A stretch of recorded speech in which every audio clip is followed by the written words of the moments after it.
Welcome to the Sleepy Science Archive. Close your eyes and allow your body to surrender to the safety of where it is, to the steady support of gravity. Just moments ago, you were looking at the outside world, the walls of your room, the light seeping through your window. Now, we turn our gaze inward, toward a place deeper than the deepest oceans, more complex than the farthest reaches of space, into your own mind. Psychology is often called the science of the soul, yet tonight, we will witness the soul's quiet journey within its tangible, biological home, the brain. Inside your head lies a structure weighing about 1.5 kilograms, gelatinous and folded. It is the most complex object known in the universe. It is the only biological machine capable of naming itself, questioning its own existence, and listening to and interpreting these very words. Your brain floats within a clear fluid called cerebrospinal fluid, encased in the hard armor of the skull. This fluid protects the brain from impacts, nourishes it, and removes waste, a cushioning cradle. Like a ship resting safely in a harbor, the center of your mind drifts within this fluid, suspended in a dark and silent chamber. Interestingly, although your brain senses pain from every part of your body, it has no pain receptors of its own. The brain does not feel, it processes. This organ is completely isolated from the outside world. It does not see light directly, nor does it hear sound directly. It receives only electrical signals and, within its dark room, assembles them into a colorful, resonant, three-dimensional reality for you. The voice you hear right now is merely the vibration of your eardrum converted into an electrical current that reaches the auditory cortex. Everything happens within that silent fortress. Imagine that we shrink down to a microscopic scale and enter this fortress. Before us stretches a vast forest, the neuron forest. Your brain contains approximately 86 billion neurons, a number comparable to the stars in the Milky Way galaxy. Each neuron is a tiny processor that carries information, generates electricity, and releases chemicals. These neurons do not touch each other directly. Between them lie microscopic gaps called synapses. When a thought, a memory, or a dream forms, an electrical signal reaches the end of one neuron and must cross this gap to reach the next. It is within this gap that a chemical miracle occurs. Chemical messengers known as neurotransmitters act like small boats crossing from one shore to another, carrying information across. Serotonin, dopamine, oxytocin. All your emotions, all your joy and all your calm are the dance of molecules floating within these microscopic spaces. As you relax, the firing rate of your neurons changes. The rapid electrical storm that raced through your mind all day gives way to slow, rhythmic, elongated waves, like a stormy sea settling into calm. The branches of these neuronal trees are called dendrites. With every new piece of information you learn and every experience you gain, these branches grow longer and form new connections. Your brain is not a static sculpture but a living garden, constantly changing, growing, and reshaping itself.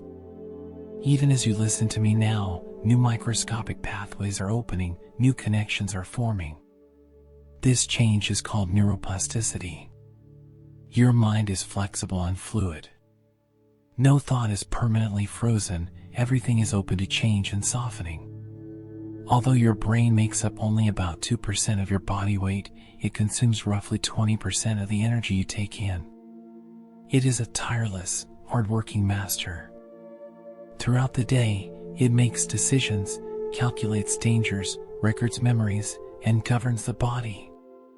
Now, we are approaching the end of this intense shift. Energy-saving mode is engaging. The prefrontal cortex, located just behind your forehead and responsible for logical thinking and planning, is slowly turning off its lights. This is no longer a time for analysis or judgment. This is a time simply to be. Your body's search for balance, homeostasis, applies to your mind as well. The imbalances of the day will now settle. Imagine your mind as a glass of cloudy water. For the sediment to sink to the bottom and the water to become clear, the glass must remain still. Sleep is that state of stillness in which the sediments settle and clarity returns. As you wander through this neuron forest, listen to the silence. The harmonious work of billions of cells is noiseless, like the peaceful quiet deep within a forest. No leaves rustle, no wind blows. Only deep below, in the roots, there is silent nourishment and silent repair. Your mind has no boundaries. When you close your eyes, you can project anything you wish onto that dark stage. But now, it is time to leave the stage empty, to lower the curtain, turn off the lights, and take refuge in the peace of that dark, silent room. Beneath the hard protection of your skull, your brain is safe. The chaos of the outside world cannot pierce that armor. Unless you allow it, no noise can reach that sacred space. Now, imagine the electrical currents between your neurons slowing, the traffic within your synapses decreasing, and your mind returning to that clear, tranquil water. As we drift deeper into this dark and secure fortress of the mind, toward the inner regions of the brain's temporal lobes, we encounter a very special structure shaped like a seahorse, the hippocampus. This small, curved region, its name coming from the Latin word for seahorse, is the librarian of your life. Every moment you live, every face you see, every name you hear passes through here first. The hippocampus is where information is temporarily stored, organized, and where the decision is made whether or not to press the save button. During your waking hours, your sensory organs subject your brain to a constant bombardment of data. The color of a car, the smell of coffee, a random song playing on the radio. Throughout the day, your brain fills with billions of bits of information. But not all of this information is worth keeping. If we remembered everything, our minds would become immobile junkyards, cluttered with unnecessary details. This is where sleep steps in as a vital regulator. While you sleep, the hippocampus begins working overtime. At this very moment, as your eyes are closed, a remarkable process called consolidation is beginning in your brain. The hippocampus transfers the fresh, fragile memories acquired during the day to the neocortex, the brain's outer layer and long-term storage site. It is much like copying data from a computer's temporary cache onto a permanent hard drive. This transfer happens silently and automatically. While you dream or rest in deep sleep, your brain polishes important memories, strengthens them, and makes them a permanent part of your life story. Yet the most soothing part of this process is not remembering, but forgetting. An event known scientifically as synaptic pruning takes place. Specialized cleaning cells in your brain, called microglia, identify weak and unnecessary neural connections formed throughout the day. The detail of an irrelevant conversation, an unimportant license plate number, a mildly irritating moment. These cells gently disconnect, trim, and remove those weak links. This is not a loss, it is a cleansing. Forgetting is the lightning of the mind. Your brain makes space for learning new things tomorrow. That refreshed feeling you wake up with is the physical result of having shed excess mental weight.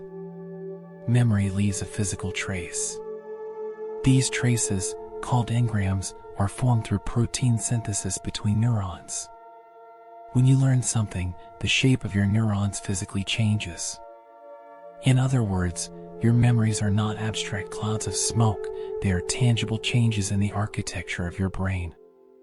But for these changes to become permanent, they require stillness. You cannot see a reflection in moving water, the water must settle. Similarly, for memories to be firmly etched into neurons, the brain must cut off the flow of data from the outside world, meaning it must sleep. The hippocampus does not only store the past, it also simulates the future. Our sense of direction and spatial memory reside here. Studies on taxi drivers have shown that as they memorize a city's streets, their hippocampi physically grow. This is proof of how flexible and adaptable the brain is. Yet this growth and development do not occur while awake, but while resting. Just as muscles grow not in the gym but during rest, the mind develops not while reading, but while sleeping. Information is gathered while awake, but it is woven together during sleep. Emotional memory works a little differently. At the very tip of the hippocampus lies an almond-sized region called the amygdala. This is the center of emotions, especially fear and excitement.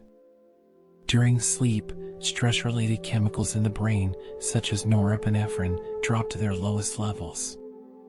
This allows your brain to process emotionally charged or stressful events from the day while stripping them of their emotional weight.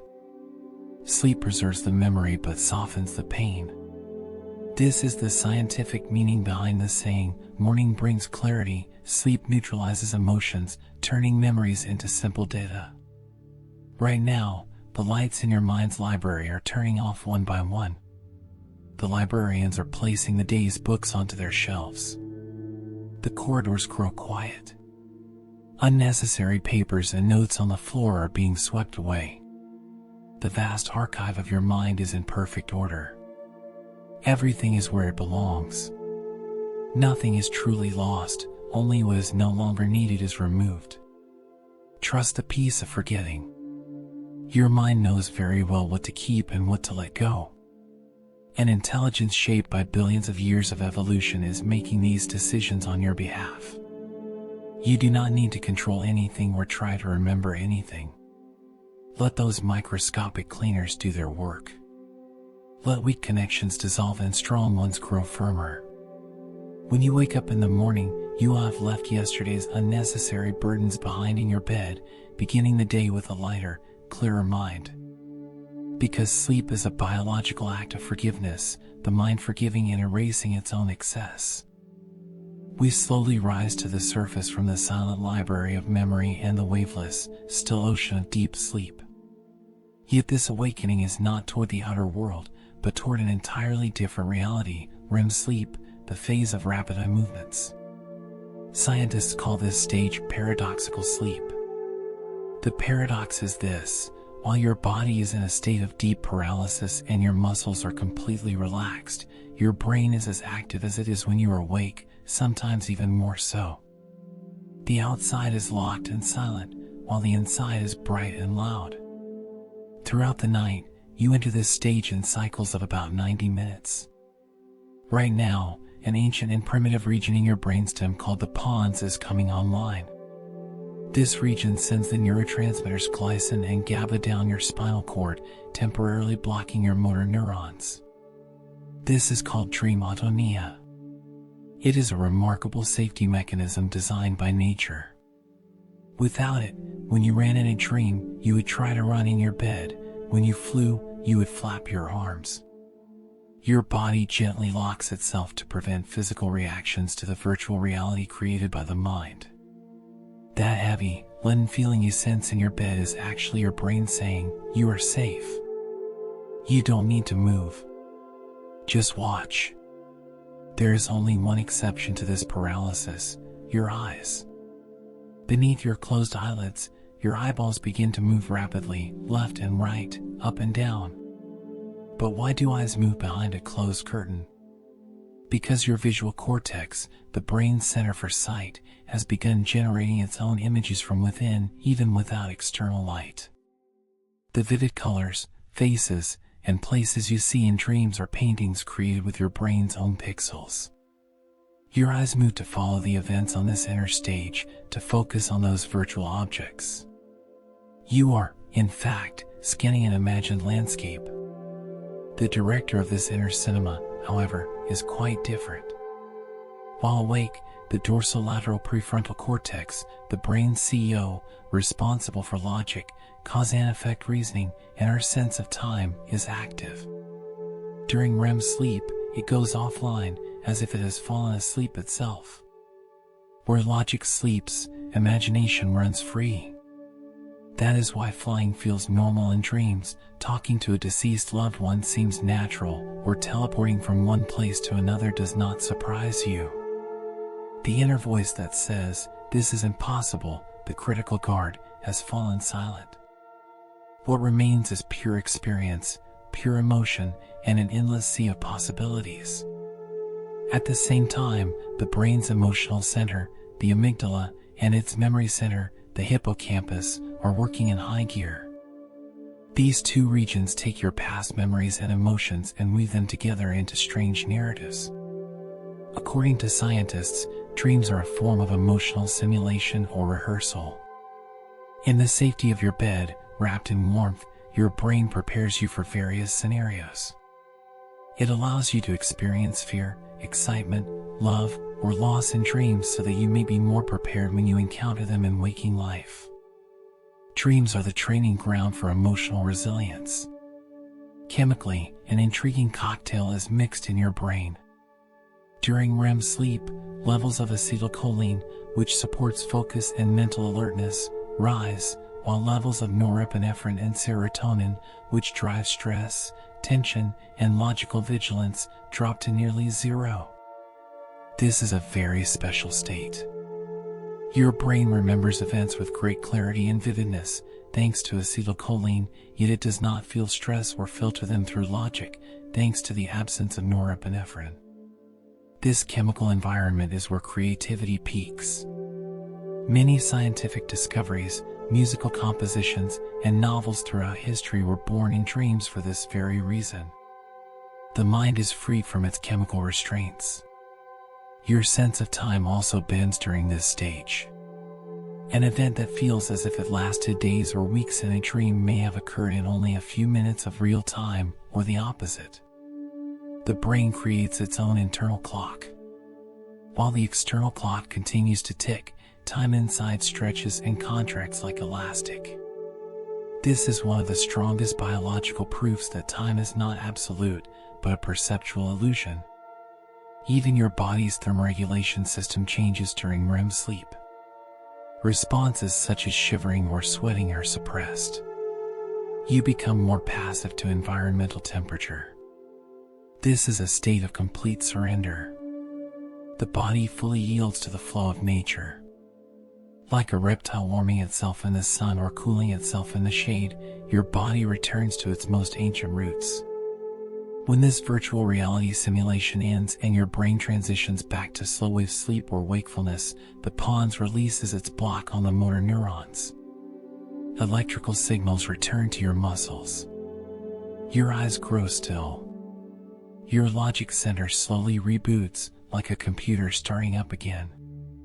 But until that moment, during those 90-minute cycles, you travel deep within your own mind, as if wearing the most advanced virtual reality headset the universe has ever created. Right now, all of these complex preparations are being made for you. The autonomia lock is gently closing, your safety belt is being fastened. The curtain of your visual cortex is parting. In a moment, a film made just for you, one for which only you hold the ticket, and in which you play the leading role, will begin. You do not know the script, and that is the beauty of it, the soft excitement of the unknown. In this inner cinema, there is no fear, because everything is only an image. There is no danger, because your body is safe within its fortress. Just watch. Allow the images to flow, let the colors dance. Whatever your mind wishes to show you, accept it gently. While your conscious mind wanders through the abstract universe of dreams or drifts in the emptiness of deep sleep, who governs the body left behind? When that state of awareness you call I falls asleep, what is the invisible force that keeps you alive, that makes you breathe, that sets the rhythm of your heart? Now we turn our attention to the most diligent, most loyal, and quietest worker of your nervous system, the autonomic nervous system, and the biological autopilot it takes over in the dark. At the very base of your brain, just above the spinal cord, lies the brainstem. Evolutionarily, it is the oldest and most primitive part of the brain. It is sometimes called the reptilian brain.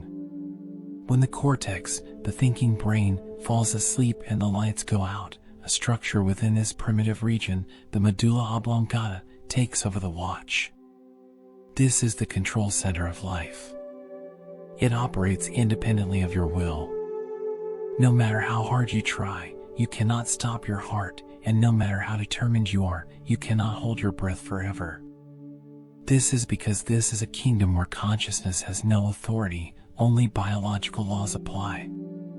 And while you sleep, this loyal guardian is on duty. The dominant player on the night shift of this system is the parasympathetic nervous system. The sympathetic system, responsible during the day for stress, movement, and escape, withdraws and gives way to the parasympathetic system, which issues the command, rest and digest. The chief architect of this transition is the vagus nerve, the longest nerve in the body, branching out from the brainstem and spreading to all your internal organs. The vagus nerve is now sending electrical signals to the sinoatrial node, SA node, in the right atrium of your heart, your natural pacemaker. The message is simple: slow down. Your heart, which beats 70 to 80 times per minute during the day, obeys this command and slows into the 50s, sometimes even the 40s. This slowing is a vital opportunity for the heart muscle, the myocardium, to rest. Not only the heart rate but also the pressure in your blood vessels decreases. This is called nocturnal dipping. A 10 to 20% drop in blood pressure reduces the strain on your vessel walls and allows microscopic damage to be repaired. Even though you are unaware of it, maintenance and repair work is taking place in your blood vessels right now. Your breathing, too, is under this autonomic control. While awake, you can consciously regulate your breath, but during sleep, control is fully handed over to the respiratory center. This center is filled with chemoreceptors that constantly measure carbon dioxide, CO2, and oxygen, O2, levels in your blood. When CO2 levels rise by even a tiny amount, these receptors send electrical signals to your diaphragm and the intercostal muscles between your ribs. Your chest expands, and air fills your lungs. This process is so rhythmic and so mechanical that it has the precision of a metronome. During deep sleep and REM, your breathing becomes slow and regular. During REM sleep, it may become irregular depending on the intensity of the dream. But under all conditions, without your awareness, about 500 milliliters of air flows in and out of your lungs with each breath. This is the silent bellows of life. At the same time, a shift occurs in your endocrine, hormonal system. The pea-sized pituitary gland at the base of your brain releases the most important worker of the night shift, growth hormone, somatotropin. Do not be misled by its name. It does not only make children grow. In adults, it drives cellular regeneration. Muscle fibers worn down during the day, damaged tissues, skin cells affected by the sun, all are repaired under this hormone's command. Protein synthesis accelerates. Your body effectively turns into a construction site. The energy you spend while awake is used during sleep to rebuild yourself. The lullaby phrase "sleep and grow" is, in fact, a poetic expression of a scientific truth, because growth and repair truly occur only in the silent darkness of deep sleep. Even your kidneys adapt to this night mode. Another hormone released by the pituitary gland, vasopressin, antidiuretic hormone, instructs your kidneys to retain water. Urine production slows, so you do not feel the need to wake up to use the bathroom, and your sleep remains uninterrupted. The body safeguards its water balance. At the same time, the digestive system slows down. Peristaltic movements in your intestines decrease. Stomach acid secretion is regulated. Energy is redirected away from digestion and toward the immune system. Your immune system is at its most active while you sleep. Proteins called cytokines are produced, molecules that fight infection, reduce inflammation, and regulate stress. If there is a virus or bacterium in your body, the immune system deploys T cells, T lymphocytes. These cells identify and destroy foreign invaders. Interestingly, they use a sticky substance called integrin to latch onto their targets, and research shows that this adhesive ability decreases with sleep deprivation. In other words, by sleeping right now, you are strengthening your biological defenses, polishing your armor. Your body temperature is also part of this autonomic cycle. The thermoregulation center lowers your core body temperature. Heat loss from your hands and feet increases, which is why you sometimes want to stick your feet out from under the blanket while sleeping. The drop in body temperature slows metabolic rate and conserves energy. Like an animal entering hibernation, the human body performs a miniature hibernation rehearsal every night. The most fascinating aspect of this autonomic system is that it functions perfectly without you. Your consciousness, your ego, your fears, your plans, none of these are required for it to work. In fact, when they fall silent, the system works even better. Your intervention is not needed. Your body carries a flawless piece of software, a genetic legacy billions of years in the making. Your heart knows when to beat, your lungs know when to fill, your cells know when to divide. This is the scientific form of surrender. Letting go of control. Many people fear sleep because they feel they are losing control. But you are not losing control, you are handing it over to a far more competent, far more ancient, and error-free pilot, your autonomic nervous system. That pilot has been on duty since the moment you were born and will not leave the cockpit until your final breath. Right now, you are in safe hands. The medulla oblongata is on watch. The vagus nerve is spreading calming signals. Your cells are quietly repairing themselves. Your heart is slowing down to rest.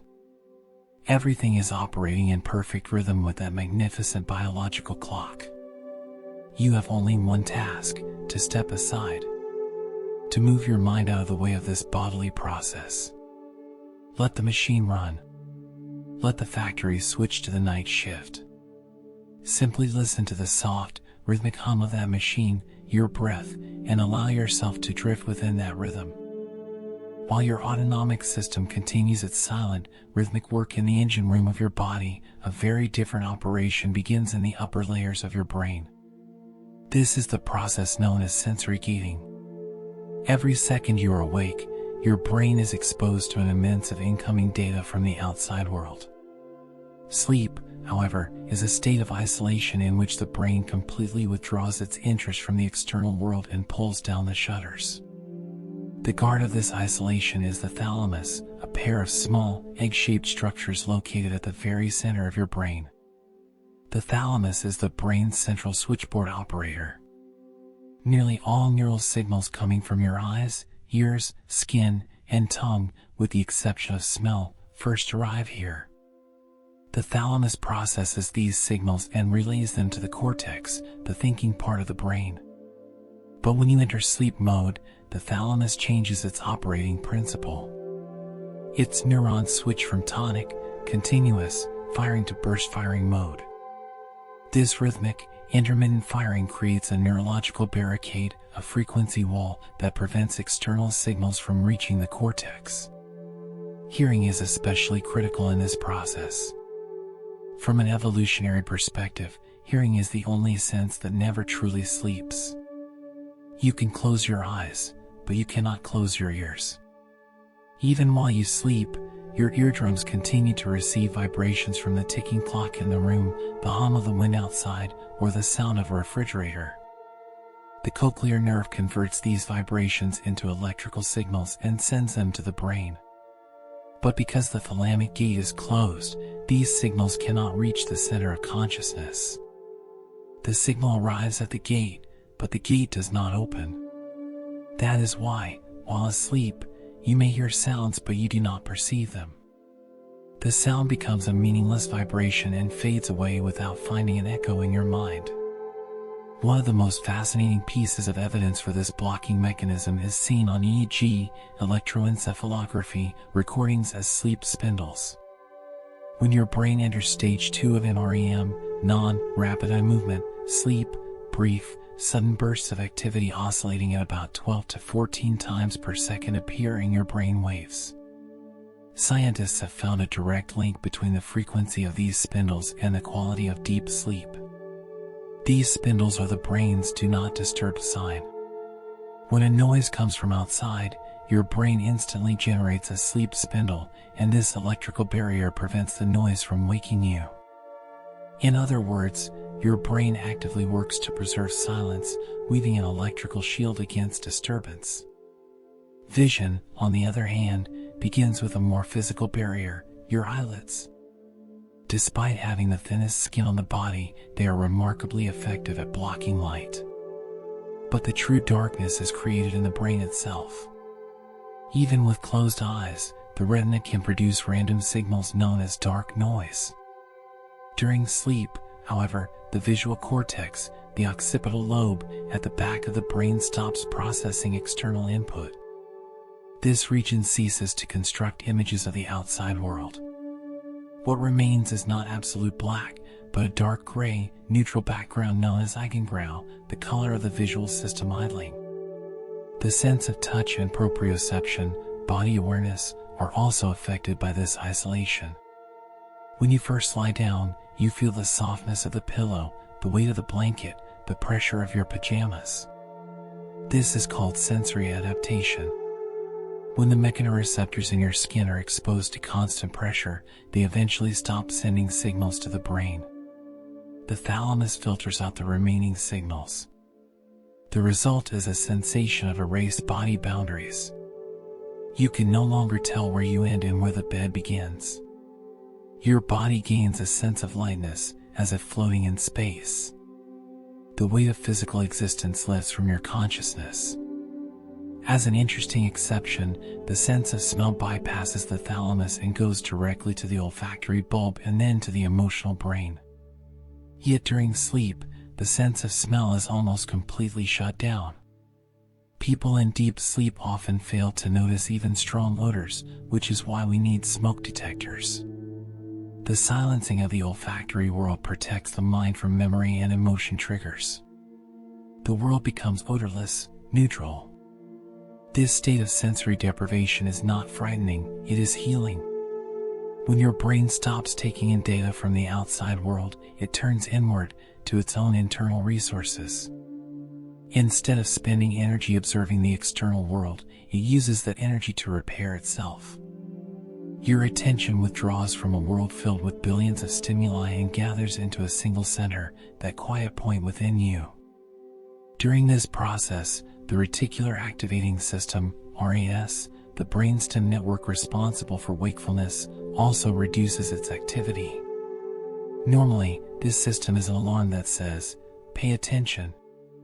Look. Listen." As you fall asleep, the volume of this alarm is turned down. Nothing unimportant, the refrigerator's hum, a passing car, the wind, gets labeled as important. Only signals that indicate vital danger or extremely specific cues, such as your name, can pass through this filter. Everything else dissolves into the background of white noise. Right now, your thalamic gate is slowly closing. The sounds of the outside world become muffled, as if you were underwater, drifting farther away. Images fade. The boundaries of your body soften. The pull of gravity gives way to a sensation of floating. Your brain has woven its own safe cocoon. Inside this cocoon, there is only you. The outside world may continue to spin, but your reality is no longer there. Your reality is this silent, data-free, stimulus-free, and infinite inner space. This isolation is the mind's greatest luxury, not having to respond to anything, not having to interpret anything, simply being still. That moment of nothingness, when the flow of data is cut off, is the deepest form of rest. When the gates of the thalamus cut off the noise of the outside world, a tremendous shift in rhythm begins inside your brain. This is a transition from chaos to order, from noise to harmony. During wakefulness, the billions of neurons in your brain fire independently, rapidly, and irregularly. This state is known as beta waves. Beta operates between 14 and 30 cycles per second, a fast, tense, alert frequency. You lived in this frequency all day long, making decisions, analyzing, worrying. This is the stormy state of the mind. But the moment you lie down and close your eyes, that storm begins to calm. Your brain starts producing alpha waves. Alpha oscillates between 8 and 13 cycles per second, a calm yet wakeful bridge. This is the meditative state. The moment the mind shifts into neutral. You are in that interval right now. Thoughts still exist, but they are no longer sharp. They drift in and out like clouds. They do not grab you, they simply float by. At this stage, synchronization begins in the brain. Neurons start firing together, like a choir, in unison and harmony. Electrical noise decreases, and a rhythmic oscillation of voltage takes over.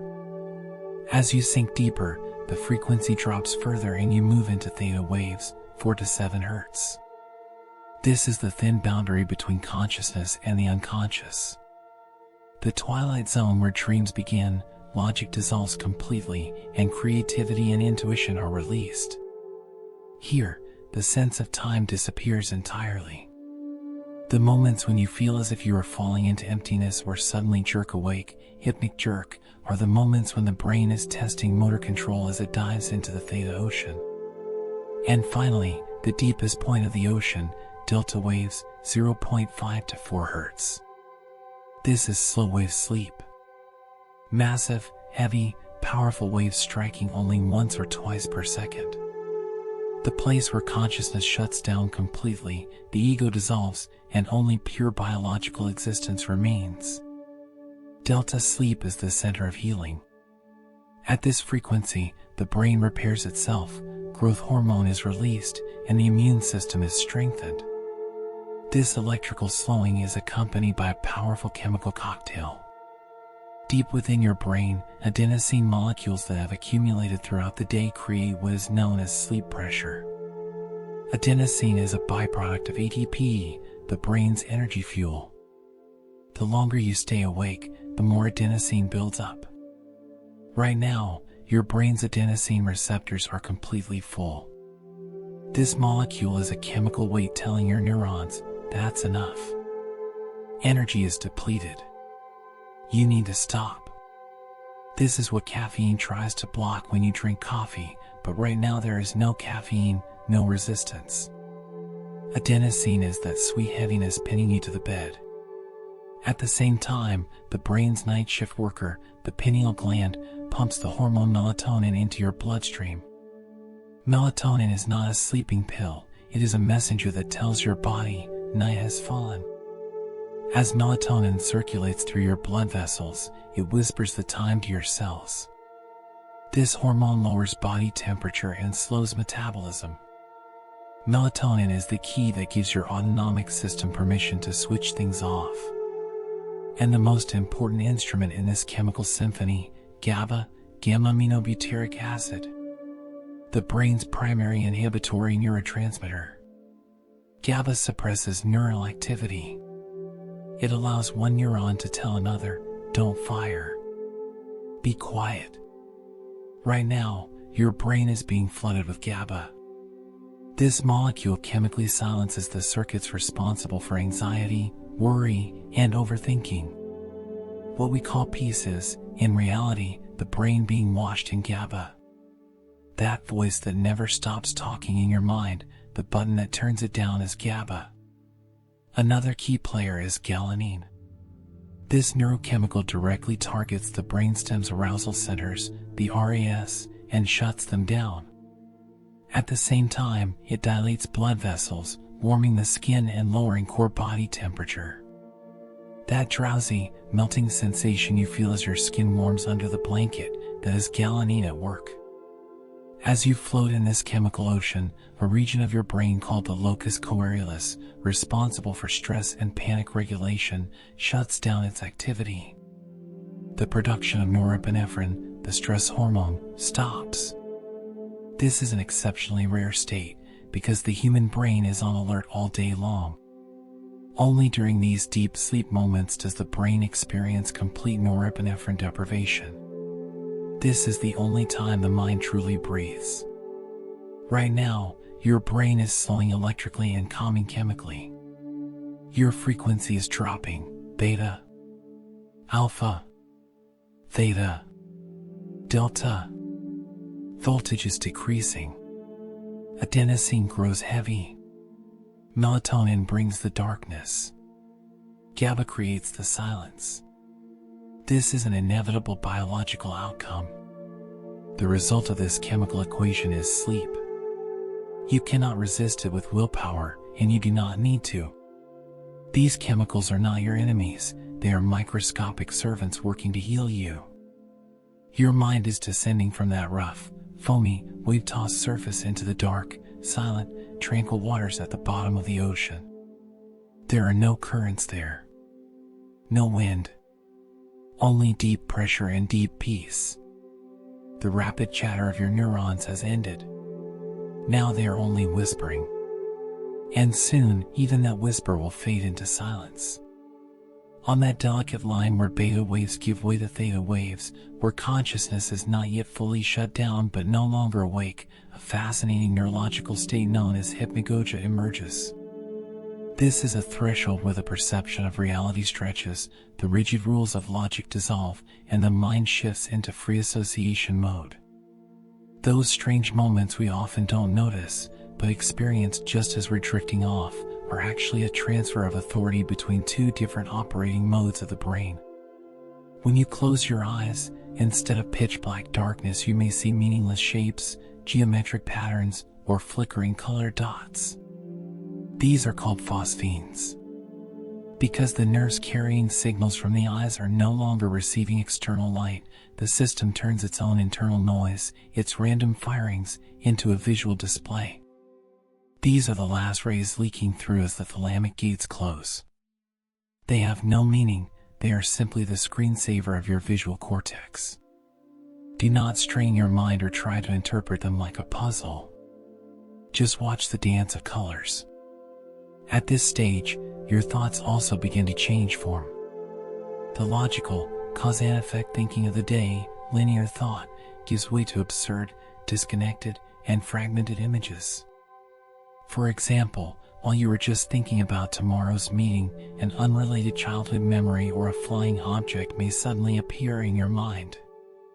This reflects the loosening of the connection between the default mode network and the executive control network. The editor in your brain has fallen asleep. That inner voice that organizes thoughts and says, "This is nonsense," has gone quiet. These absurdities are the keys that open the door to sleep. When your thoughts start becoming nonsensical, it is the clearest sign that you are safe and that the descent has begun. Sometimes, a phenomenon called the Tetris effect appears in this phase. If you spent the day repeatedly performing a task, driving, coding, or playing a game, your mind may replay these actions during hypnagogia. With your eyes closed, you may still see the road flowing by or feel your fingers moving across a keyboard. This is the brain's attempt to reinforce the motor skills learned during the day and write them into long-term memory.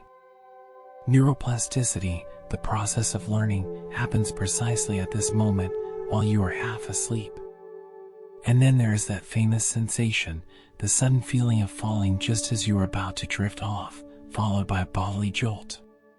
Scientifically, this is called a hypnic jerk or myoclonic twitch. It is a misunderstanding between two parts of the brain. As you fall asleep, your muscles relax and motor control decreases. But your balance center and primitive fear circuits misinterpret this sudden relaxation. Muscles are loosening, gravity feels different, this must mean we are falling. In response, the brain sends a sudden electrical shock to your muscles to catch you. This is an evolutionary legacy from our tree-dwelling primate ancestors, for whom relaxing during sleep could mean falling from a branch. Today, you are safe in your bed, but your primitive brain is still trying to protect you. This jolt is a harmless reflex, a sign that the system is working. Smile at it, and continue to relax. Auditory hallucinations are also part of this liminal state. As you drift off, you may think you hear someone whisper your name, a door closing, or a fragment of meaningless music. There is no sound outside, the sound is inside. When no external data arrives, the brain's auditory center, the temporal lobe, begins to play its own recordings at random.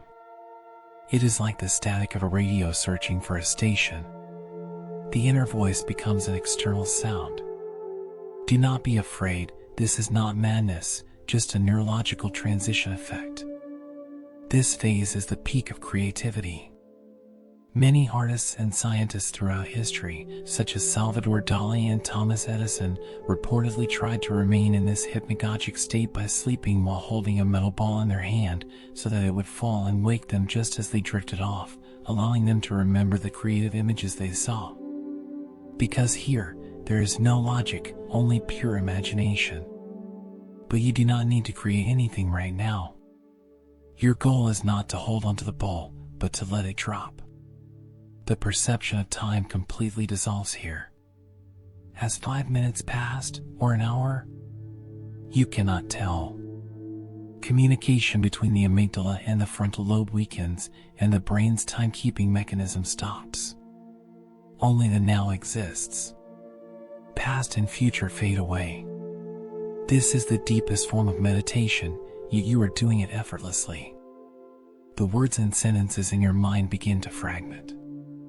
Coherent meaning dissolves. Words turn into sounds, sounds into colors, colors into sensations. A state of synesthesia begins. Stop chasing your thoughts. Let those absurd, disconnected, colorful train cars pass by. Do not board any of them, just watch. Control is now completely gone. You are no longer at the helm. There is no logic. No sequence. No time. There is only that soft descent. The hypnic jerks have stopped. Your body has successfully signaled to your brain, we are safe. We are truly in bed. We are not falling. The alarm has gone silent. Now, within the midst of this in-between realm, the gate to deep sleep is opening. To pass through that gate, you must let go of saying I, suspend your identity at the threshold. And you are doing exactly that, right now. You have left the hypnagogic limbo behind. You have now descended from the surface of consciousness into the darkest and deepest floor of the mind, the heart of slow-wave sleep, delta sleep. This is a realm where even dreams do not venture, where the ego is completely silent, a zone of absolute stillness. But this stillness is not emptiness, it is an intense, methodical cleansing operation. The brain, home to your psychology, begins its night shift to clear away the waste produced by a full day of mental activity. This system is known as the glymphatic system. Throughout the day, every worry, every calculation, every stressful moment, and every joy leaves behind a chemical residue in your neurons. As neurons consume energy, toxic proteins called beta-amyloid and tau accumulate between cells. These proteins are the physical causes of mental fatigue, brain fog, and difficulty concentrating. If this mental waste is not cleared away, your psychology becomes clouded and your emotional resilience collapses. Deep sleep is the sacred window in which this waste is removed. While you are in this deep sleep, an extraordinary physical transformation occurs in your brain. The glial cells, especially astrocytes, that surround and support your neurons shrink to as little as 60% of their volume. Yes, the cells in your brain literally contract. This contraction opens wide spaces and channels between cells, much like the streets of a crowded city emptying at night so cleaning vehicles can pass through. Through these newly opened channels flows a clear, cool, restorative fluid called cerebrospinal fluid, CSF. Driven by a powerful current, it penetrates the deepest folds of your brain, flows between your neurons, and sweeps away the toxic proteins, stress hormones, and metabolic waste that accumulated throughout the day. This is the washing of the mind. Quite literally, your brain is taking a shower within itself right now. This cleansing process is the reset button of your psychology. Emotional instability, oversensitivity, and persistent pessimism are often the result of neurochemical pollution. The glymphatic system removes this molecular debris that clogs neural communication. The refreshed feeling you experience when you wake up is not just the absence of fatigue, it is the result of your brain having been cleaned at a molecular level. The problems may still exist, but your perspective on them changes because the neurons processing those problems are now clean and unburdened. This process is vital for psychological resilience. Research shows that brains deprived of this deep cleansing are more vulnerable to negative emotions the next day, with exaggerated responses from the amygdala, the fear center. So by sleeping right now, you are not merely resting, you are polishing your mental armor against tomorrow's stress, renewing your patience and capacity for understanding. During this cleansing, the brain's energy consumption does not decrease. In some regions, it actually increases. Cleaning is an active, energy-demanding task. Waste collected by this fluid flow is carried into the bloodstream, then to the liver, and ultimately eliminated from the body. The weight in your mind is physically removed from you. The phrase "my head feels clear" reflects a biological reality. In this deep delta sleep, cortisol, the stress hormone, drops to its lowest level. The chemical pressure that keeps you tense and alert throughout the day disappears. Freed from cortisol's corrosive effects, your neurons gain the opportunity to repair themselves. A protein called brain-derived neurotrophic factor, BDNF, is released. This protein is the repair technician of your neurons. It heals damaged nerve endings and allows new connections to sprout.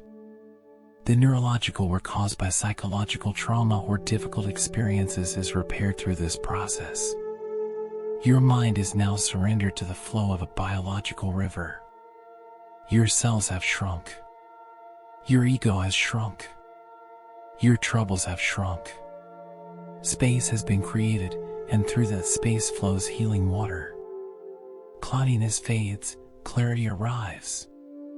Chaos fades, simplicity arrives. Toxins leave, pure energy enters. This cleansing is not something you can do through willpower. You cannot think it into existence or plan it. You can only allow it. By closing your eyes and sinking into that deep darkness, you have opened the door to the cleaning crew. They are now quietly and meticulously washing every fold of your brain, every memory, every emotion. Everything required for you to wake tomorrow with a clean slate, a clear mind, and a healed emotional state is being done right now within this silence. Trust the flow. Trust this silent river that is washing your mind. While your brain is being cleared of toxic proteins by the lymphatic system, it simultaneously initiates the most critical maintenance of your psychology, emotional first aid. Every experience you live through while awake carries not only information, but also an emotional tag. The anger sparked by an argument, the shame brought on by a mistake, or the anxiety triggered by a piece of news, each of these emotions keeps the brain's alarm center, the amygdala, running at high voltage throughout the day. If this emotional load is not discharged, the mind becomes hypersensitive, fragile, and reactive. Sleep is where that voltage is finally turned down. The heart of this process lies in the chemical landscape of REM sleep, rapid eye movement. Scientists describe this stage as the only noradrenaline-free, stress-free period the human mind ever experiences. Noradrenaline is the brain's stress and anxiety molecule. When something bad happens while you are awake, this chemical floods your brain and makes the experience painful. But when you enter REM sleep, the noradrenaline taps in your brainstem are completely shut off. Your brain retrieves the distressing or stressful memory from storage and reprocesses it, this time in an environment devoid of stress chemistry. This is a profound form of emotional alchemy. The brain takes a painful memory, strips it of its burning emotional charge, and re-encodes it as pure information. What happened, the data, is preserved, but how it felt, the pain, is weakened. This process is known as decoupling. That is why, after sleeping following a difficult day, the event no longer feels quite as terrifying in the morning. Sleep files down the sharp, piercing emotional edges of memories, transforming them into smooth sea stones, objects that no longer cut when you touch them. During this therapeutic session, a damaged communication line between two brain regions is also repaired. The prefrontal cortex, located behind your forehead, is the CEO of the mind. It represents logic, patience, and braking mechanisms. Deep inside, the amygdala is the primitive, impulsive, emotional child. When you are sleep deprived or exhausted, the connection between these two weakens. The CEO loses control, and the primitive brain takes over. That is why, when you are tired, you become more irritable, cry more easily, or make more impulsive decisions. The brakes fail. Right now, in the healing embrace of deep sleep, this broken communication line is being soldered back together. The prefrontal cortex is replenishing its energy reserves and reasserting its authority over the amygdala. Thanks to the work done tonight, tomorrow you will be able to approach a problem not with an emotional explosion, but with a logical solution. Sleep renews your mental brakes, your emotional armor, and your reservoir of patience.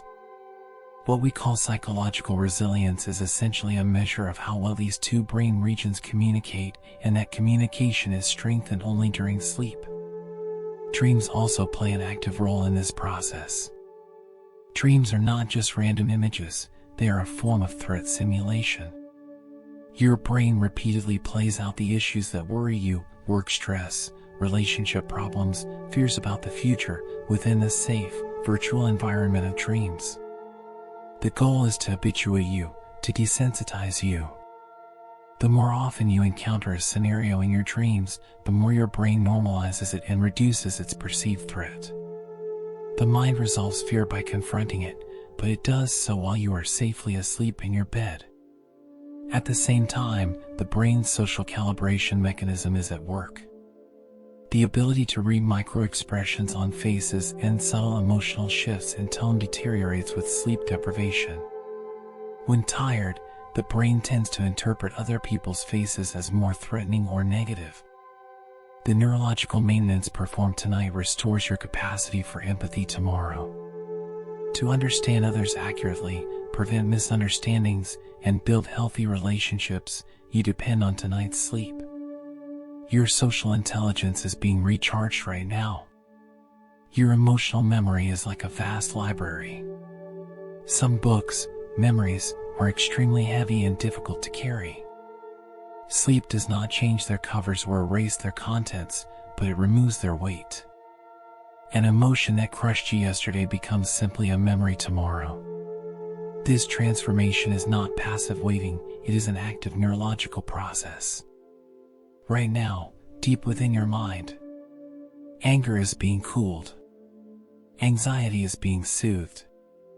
Fear is being surrounded by logic. Sadness is being transformed into acceptance. Emotional knots are being untied one by one. Your mind is being reshaped from a tangled skein into a smooth, orderly thread. In this session that will continue until morning, your psychology is being returned to its factory settings, to that balanced, calm center. There is nothing you need to do. The therapist, your brain, is at work. You simply lie back in the therapy chair, your bed, and allow yourself to heal. While the lymphatic system washes your brain and REM sleep repairs your emotions, something much deeper is temporarily taken offline, your sense of identity, the cornerstone of your psychology. Every second you are awake, there is a narrator running non-stop in the background of your mind. I am this. I should do that. I made a mistake yesterday. What will happen tomorrow? This inner voice, this constant self-referential thinking, is called the default mode network, DMN, in neuroscience. This network is formed by intense communication between regions along the brain's midline, such as the medial prefrontal cortex and the posterior cingulate cortex. What you call your ego or your personality is, in truth, the electrical synchronization between these regions.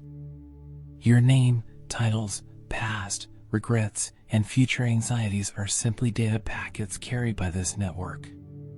And this network consumes enormous energy. Being yourself is the most exhausting job a human can have. The heaviest weight on your shoulders is not gravity, it is the weight of your identity. When you enter deep sleep, slow wave sleep, an extraordinary liberation occurs. The connections of the default mode network loosen and dissolve. The tight communication between the front and back of the brain, between its center and periphery, relaxes. This means one thing: the sense of I biologically disintegrates. In deep sleep, you do not know your name. You do not know whether you are rich or poor, sad or happy, where you live, or even whether you are human. In that deep darkness, there are no titles, no pronouns, only pure existence. This is the deepest psychological freedom you can experience. All the masks you wear during the day, all social roles, all responsibilities, fall away as the DMN goes silent. The obligation to be someone's parent, child, employee, or manager disappears. Sleep releases you from all social contracts. In that moment, you are simply a breathing biological organism with no past to be judged and no future to worry about. Because when the DMN shuts down, your ability for mental time travel shuts down with it. You remain suspended in an infinite now. This dissolution may sound frightening, but it is like entering the ocean. When a drop of water falls into the sea, it does not say, "I am a drop." It becomes the ocean itself. When you fall asleep, your individual boundaries melt away, and you become part of the vast ocean of universal biology, of nature itself.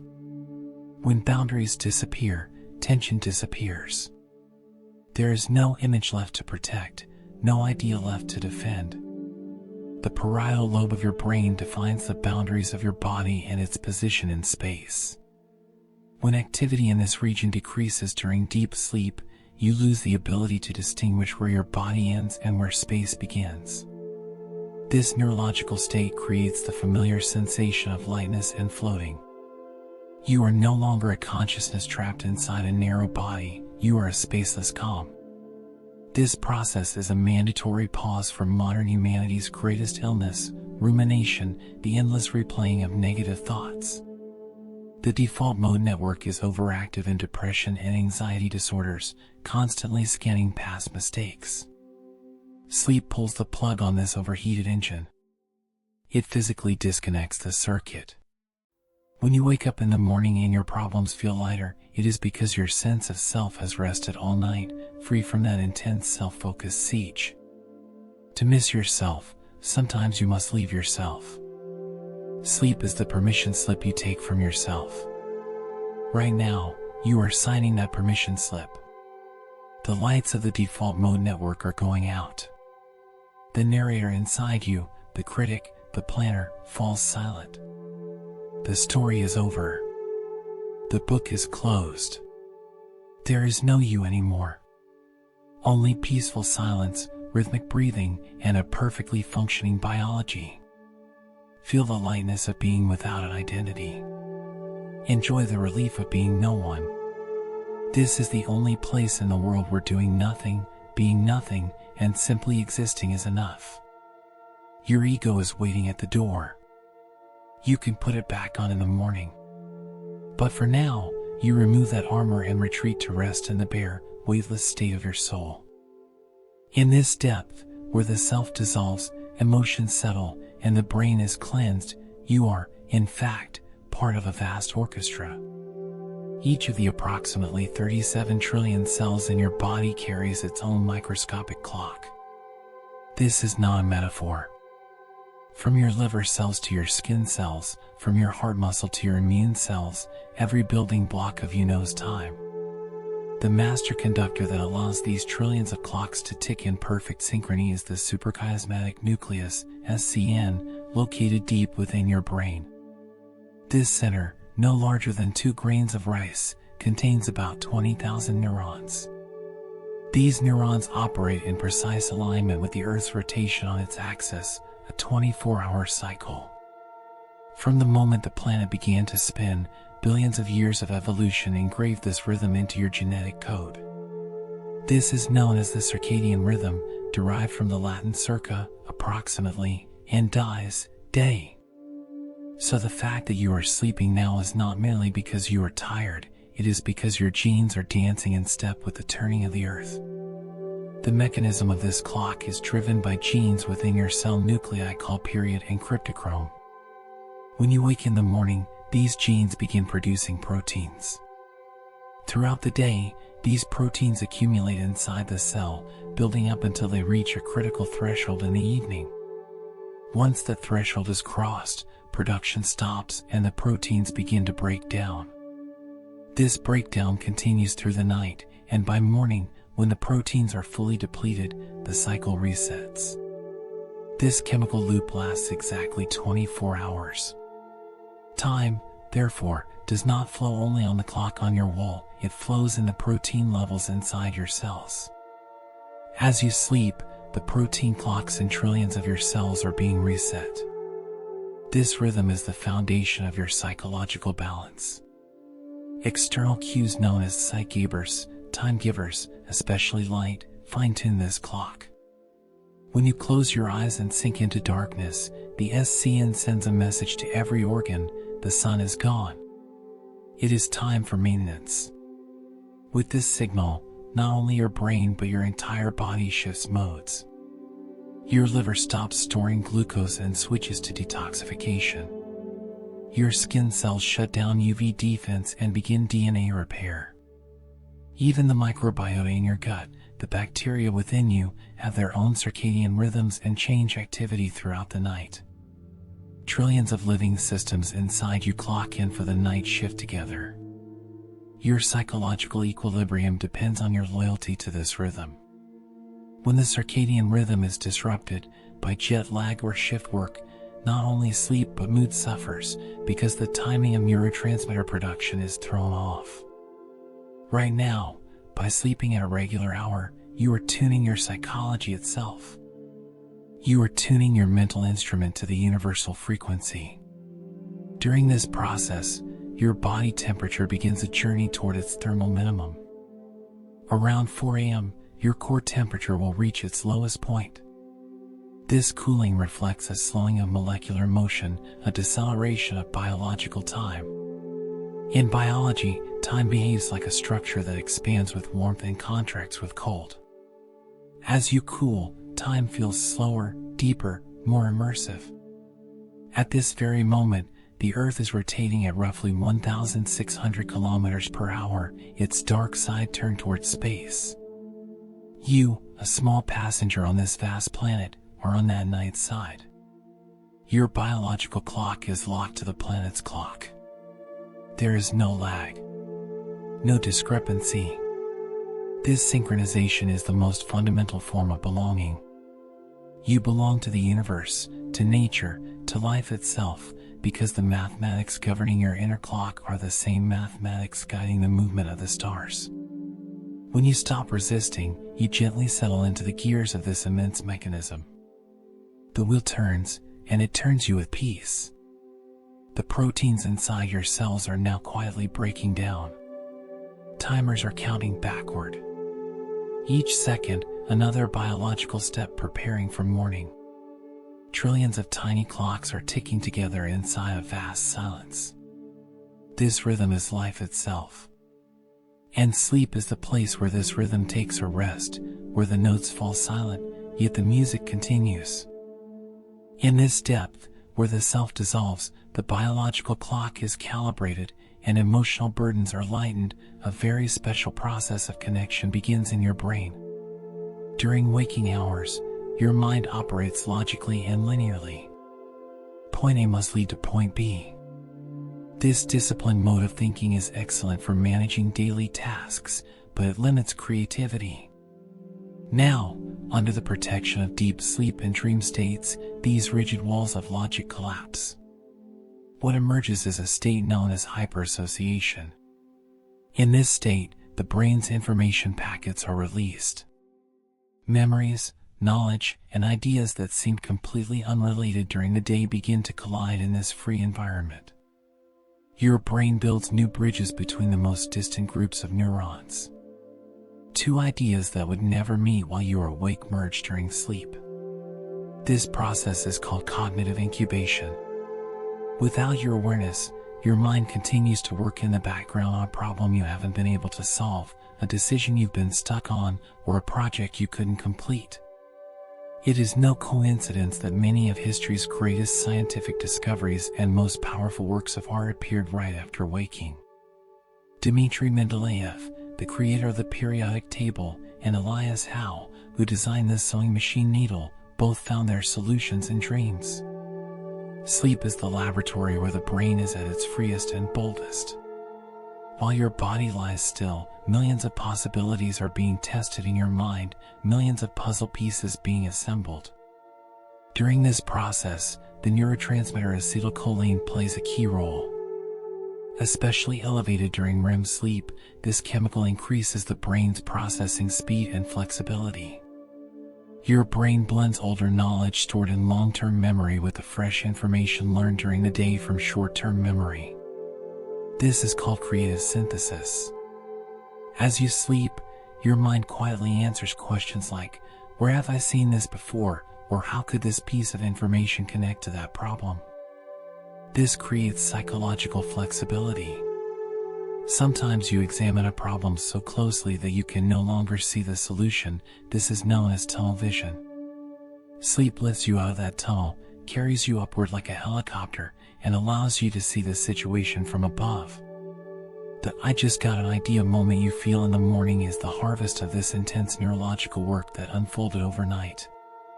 At the same time, your brain engages in future simulation, perspection.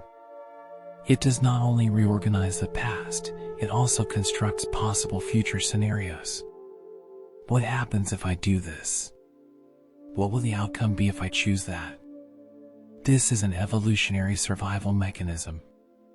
Throughout the night, your brain plays countless chess moves to prepare you for tomorrow. As a result, when you face a situation the next day, you respond with a sense of familiarity, as if you have already lived it before.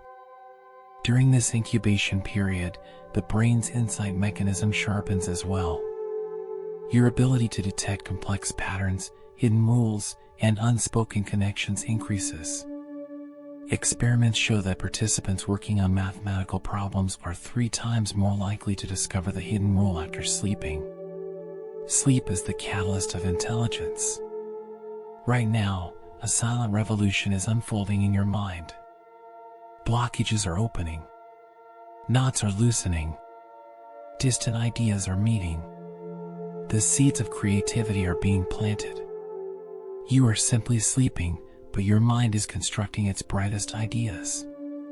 You placed your problems on the pillow, and now your mind is taking them, meaning them, shaping them, and guiding them toward resolution. This is not passive waiting. It is active creation. Your intelligence is not resting, it is playing. And when this game ends, you will arrive at morning with a mind that is wiser, more creative, and more solution-oriented. Let those invisible hands bring together the scattered pieces of your mind. Let the incubation run its course. As we continue this journey into the depths of the mind, we now touch the most fundamental, most primitive, and most innocent need of human psychology, the feeling of being safe. Sleeping is, psychologically, the most vulnerable state a human can enter. Lowering all your defenses, shutting down your vigilance, and leaving yourself completely open to the outside world is, in fact, a profound exercise in trust. In psychology, the feeling of basic trust is the core emotion formed in infancy that shapes our mental health throughout life. The fact that you can lie peacefully in your bed right now means this core feeling has been activated. Your subconscious has accepted the message, there is no danger right now. I am protected. Your bed is not merely a physical object, it is a psychological container. Like a mother's arms, it surrounds you, defines your boundaries, and prevents you from falling apart. Think about the blanket covering you. Regardless of the room's temperature, the reason we want to cover, even a thin one, is not thermal, it is entirely psychological. That blanket is a symbolic boundary drawn between you and the rest of the world. Beneath it lies your private space, your inviolability. Under its weight, your nervous system feels held and embraced.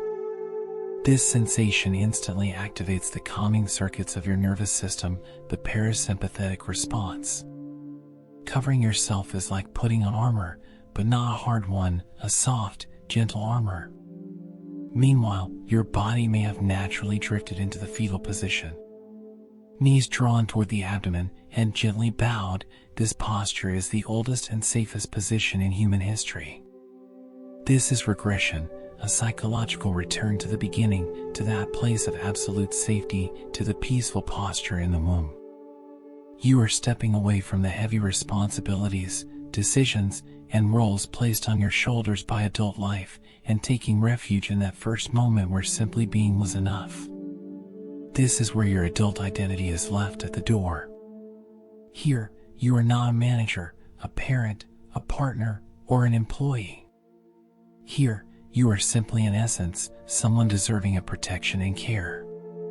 The wounded child or tired child within you, silenced all day long, is finally allowed to rest. In this quiet, safe space, you soothe the child's fears with the compassionate weight of the blanket. Sleep is also a psychological space of forgiveness. The harsh self-criticisms you directed at yourself during the day, the voices saying, "I should have done better," dissolve here. Because a sleeping person cannot make mistakes. A sleeping person cannot fail, hurt anyone, or do wrong. Sleep is a state of innocence.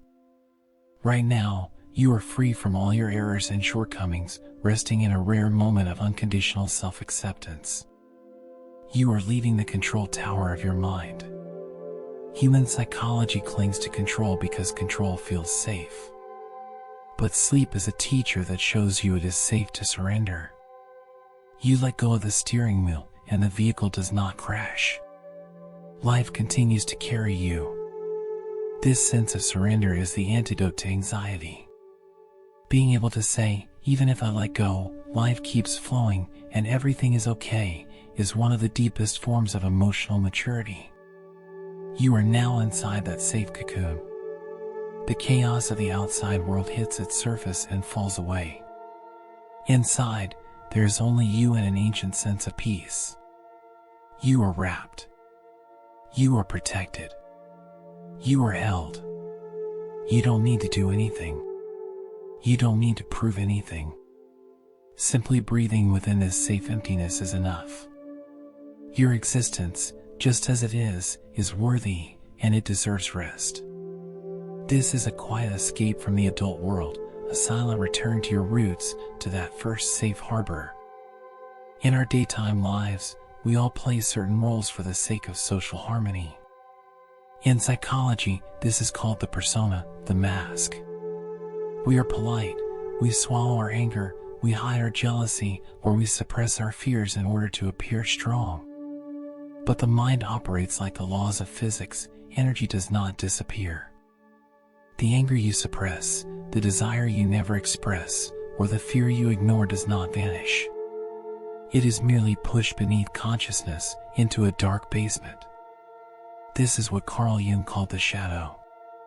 When you fall asleep and the rational guard, the ego, leaves its post, the door to that basement slowly opens. Dreams are the space where these suppressed emotions can breathe, step onto the stage, and be released. This is a psychological mechanism of catharsis. Without dreams, suppressed emotions would accumulate and turn into a pressure bomb. Sleep is the safety valve that releases this pressure in a controlled and harmless way. In your dreams, you may find yourself doing things you would never do, saying words you would never say. This may not be you as you know yourself, but it is a part of you. It is your shadow. Dreams allow you to encounter this shadow side from a safe distance. Yelling at someone, running away, or becoming a hero. Your mind satisfies the emotional intensity it cannot express during the day by living it at night. As a result, when you wake up in the morning, the energy of that suppressed emotion has been discharged. The calm, civilized, balanced person is able to remain so precisely because they are allowed to go mad in their dreams at night. The unconscious, however, does not speak the language of words. It speaks in symbols. The strange houses, rising seas, lost keys, or flying objects you see in dreams are never what they seem. They are emotions in disguise. Your mind transforms a difficult emotion to face, such as a sense of inadequacy, into a scenario like being late for an exam or losing your teeth. This is a psychological censorship mechanism. It turns a painful truth into a watchable film. During this process, the mechanism of impulse control also goes offline. Social prohibitions do not apply in sleep. This zone of freedom is essential for individuation, psychological wholeness. A human being is not made of good traits alone. Fears, ambitions, and weaknesses are part of the whole. Dreams remind you of this completeness. They say, you are not only the perfect-looking mask, you are also this depth. This acceptance reduces inner conflict. Being at peace with yourself is, in many ways, being at peace with the dreams you have at night. Most of the time, we do not remember our dreams, and this, too, is part of psychological protection. The unconscious has delivered the message, released the pressure, processed the emotion, but it does not want the conscious mind to be disturbed by remembering it. Forgotten dreams are, in fact, night therapies successfully completed. The operation is done, the file is closed, and it is archived. Without you needing to remember anything, your mind has restored its own internal peace. Right now, the great stage is being set. The parts of you that you told to be quiet all day are preparing to speak. There is no judgment, no shame, no prohibition. Your mind is practicing its own inner democracy. Every emotion is given a voice. Every suppressed feeling finds a role on this stage. And through this freedom of expression, your soul grows lighter. The tense strings within you begin to loosen. Let the shadows dance. Let the symbols flow. Your mind knows exactly what to heal and how to heal it. You are only the observer. The curtain is rising, and when this play ends, a whole and cleansed state of being awaits you. Enjoy the show. In the late hours of the night, the human psyche enters a state known as cognitive constriction. When darkness falls and the mind grows tired, our perspective becomes distorted. A tiny worry turns into a massive shadow on the walls of the mind.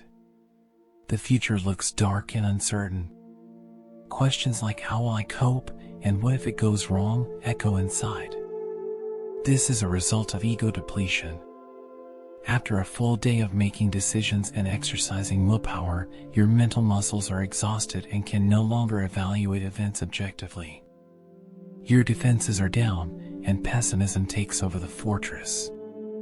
It is precisely at this point that sleep steps in to restore your depleted psychological capital. While you sleep in that dark void, your mind not only clears the past but also rebuilds the future with hope. In psychology, hope is not merely a wish, it is a willpower, the ability to find paths. It is the belief that there is a problem, and I have ways to overcome it. A sleepless mind cannot see the path, it only thinks it is crashing into a wall. But good sleep allows you to notice the door in that wall. During this night shift, your mind engages in reframing. It takes the scenario that terrified you last night, turns it over again and again, and helps you see it from a different angle. It installs the perception, this is not a catastrophe, this is simply a situation, and it is manageable. The seemingly inexplicable optimism you feel when you wake up in the morning is the product of your mind simulating that scenario repeatedly throughout the night and concluding, I can handle this. While you slept, your subconscious repaired your confidence. This process is the refilling of your emotional resilience reservoir. Life's difficulties are like stretching a rubber band. That band is pulled tight all day long. If it doesn't relax at night, it snaps. Sleep is the process that releases the tension and restores the band's flexibility. Your ability to say, okay, will handle it in the face of a setback tomorrow depends on the quality of tonight's sleep. Patience, tolerance, and compassion ferment during these hours. Sleep also soothes existential anxiety. At night, feelings of loneliness and uncertainty intensify. But sleep places us into a universal state of unity. In the timeless realm of dreams and deep sleep, individual troubles lose their significance. Waking up in the morning is psychologically a metaphor for rebirth. Every morning carries the message, look, the sun has risen again, life goes on, and you've been given a new chance. This cyclical rhythm instills a deep sense of trust in the human psyche. After every darkness, there is inevitably light. This is the psychological foundation of the saying, morning brings good tidings. Morning is wiser than night, because unlike the night mind, the morning mind is filled not with fear but with capacity. Night is problem-focused, morning is solution-focused. Right now, a soft morning light is slowly seeping into the dark rooms of your mind, metaphorically. The fog of pessimism is lifting. The voices saying I can't are fading. In their place comes a quiet, strong, and calm sense of I'm ready. Tonight, you are renewing your faith in tomorrow. You are repairing your faith in yourself. Problems are shrinking, you are growing. Your mind is lifting and casting aside the heavy curtain of hopelessness. When you open your eyes tomorrow, the world may be the same world, but the eyes that look at it and the mind that interprets it will have changed. Stronger, more flexible, and more hopeful. Allow this silent construction. Let your mind build that solid bridge leading into tomorrow. In our waking lives, there is an invisible judge sitting in a corner of the mind, never silent. Sigmund Freud called this figure the superego. This judge holds a book filled with social rules, moral expectations, and endless lists of shoulds and musts. It constantly whispers in your ear, you should have worked harder, you shouldn't have said that, you're not good enough, everyone is watching you. This voice is one of the greatest sources of stress for modern humans, an inner guard that protects us, yet at the same time makes us feel perpetually inadequate. Sleep, however, is the only place where this guard shift truly ends. When you enter deep unconsciousness, the voice of the superego falls silent. Judgment requires comparison, and comparison requires conscious memory. During sleep, this mechanism shuts down. When comparison ends, the sense of inadequacy cannot survive. A sleeping person cannot compare themselves to others. They cannot think about their career, appearance, success, or mistakes. In that moment, there is a state of pure equality where all status and hierarchy completely collapse. This is a psychological state of moral neutralization. As you lie asleep in your bed, you are neither a good person nor a bad one, neither successful nor unsuccessful. You simply exist. The pressure you carry all day, to be a good person, to be perfect, to keep up with everything, melts away beneath the blanket. The invisible cloak on your shoulders falls to the floor. This is the deepest breath the soul can take, because it no longer strives to be something, it simply rests. This silence is especially healing for perfectionistic minds. Perfectionism is a kind of armor, and it is very heavy. Sleep is the safe harbor where you are allowed to remove that armor. Your mind accepts the message, right now, you don't have to achieve anything. This acceptance washes away chronic feelings of guilt. The inner ache caused by mistakes made during the day softens in this judgment-free space. Because where there is no judge, there is no criminal, only experience. This process also switches off the sense of the gaze of the other. In social psychology, one of the strongest forces shaping our behavior is the feeling of being watched, the anxiety of what others might think. In sleep, the audience disappears. The stage lights go out. You no longer have to perform for anyone. You don't have to smile, stand tall, or appear strong. As the masks fall, not only do your facial muscles relax, but your emotional muscles do as well. In place of artificial social politeness, your most natural, raw self emerges. The doors of the courtroom in your mind are being locked. The judge removes the robe and leaves. The jury disperses. The case files are placed back on the shelves. A deep, echoless silence remains in the hall. In this silence, making peace with yourself becomes much easier. The critical voice standing between you and yourself is gone. Space opens for self-compassion. You are in that sacred moment where you accept yourself as you are, with all your flaws and all your excesses, simply as human. The feeling of inadequacy is now nothing more than a meaningless word. Regret is a shadow left in the past. Anxiety is an assumption about the future. But here, in this judgment-free moment, there is only pure, clean, and neutral existence. This pause you give yourself is not a luxury, it is a psychological necessity. Savor this space of freedom, the place where you even give yourself permission, where you do not judge yourself at all. Every moment you are awake, your mind exists inside an invisible prison. The name of this prison is time. In psychology, this is called chronological pressure. From the moment you wake up in the morning, your mind works like a calculator. What time is it? Am I late? What do I have to finish? How much time do I have left? Modern humans live with a kind of time neurosis, always rushing somewhere, always planning the next moment, and almost never able to stay in the now. It feels like being constantly pushed from behind. This is also the main fuel of anxiety, because anxiety always lives in the future.